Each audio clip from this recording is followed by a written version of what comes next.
नमस्कार शेतकरी मित्रांनो, ह्या ऊसाला खत टाकलेला आहे आणि सध्या हा जर ऊस बघितला तर युरिया खत टाकलेला आहे आपण आणि फुटवे सध्या ह्याला व्हायला लागलेले आहेत. त्यामुळं भरपूर फुटवे होईल हे बारीक बारीक जर बघितले आपण चांगले कोंब यायला लागलेले आहेत. तर आपण ह्या वेळेस खत टाकलं आहे आणि ह्याला काय झालेलं आहे, बारीक बारीक जर ही अशी प्रकारे फुली दिसत असेल तुम्हाला, हे गवत दिसत असेल, यामुळं काय होईल आता आत्ताच खुरपलं होतं आपण, खुरपणी केली ती, पण सारखं खुरपणं, लेबर मिळत नाही, महिला मिळत नाहीत आणि खुरपणीसाठी भरपूर पैसे लागतात. त्यामुळे हे बारीक बारीक जर तण बघितलं तुम्ही, बारीक बारीक गवत उगायलेले, ही फुली जर बघितली, झूम करलं, ही फुली जर बघितली तर बारीक दिसते ही, तर हिला काय करायचं आपल्याला, ही फुली झाली अशा बारीक बारीक फुल्यात, यासाठी आपण हे यंत्र आणलेलं आहे. हे यंत्र जुगाड तयार केलेले आहे.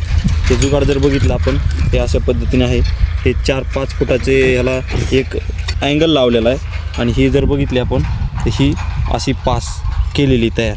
महिलांची गरज नाही आपल्याला, दारे धरत आपलं हे जर बघितलं तर इथं दारे चालू आहेत. जर दारे बघितले तर हे आपले दारे चालू आहेत, हे भिजवणं चालू आहे.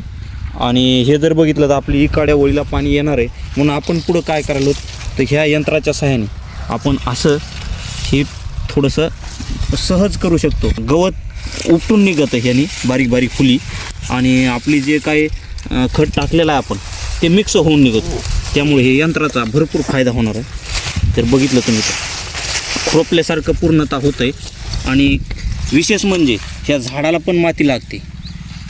जर तुम्ही बघितलं तर हे बघू शकता. तर शेतकरी मित्रांनो, हे यंत्र कसं वाटतंय तुम्हाला कमेंटमध्ये सांग. हे बघू शकता तुम्ही, अशा पद्धतीनं आपण करू शकता आणि उरकतंय पण.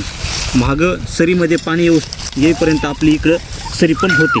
जर एखादं मोठालं गवत असेल, एकदम बुडाला असेल, तर आपण हाताने असं उपटून घेऊ शकता. तर अशा पद्धतीने आपण काढू शकता हे यंत्राच्या सहाय्याने. तर माहिती आवडली असेल लाईक करा आणि हे जुगाड तुम्ही अवश्य करा. तर बघू शकता किती सोपं आणि सहज होणार आहे. आपण चलता आणि फास्ट लवकरात लवकर होणार आहे. हे खत पण चांगल्या पद्धतीने बुजतोय.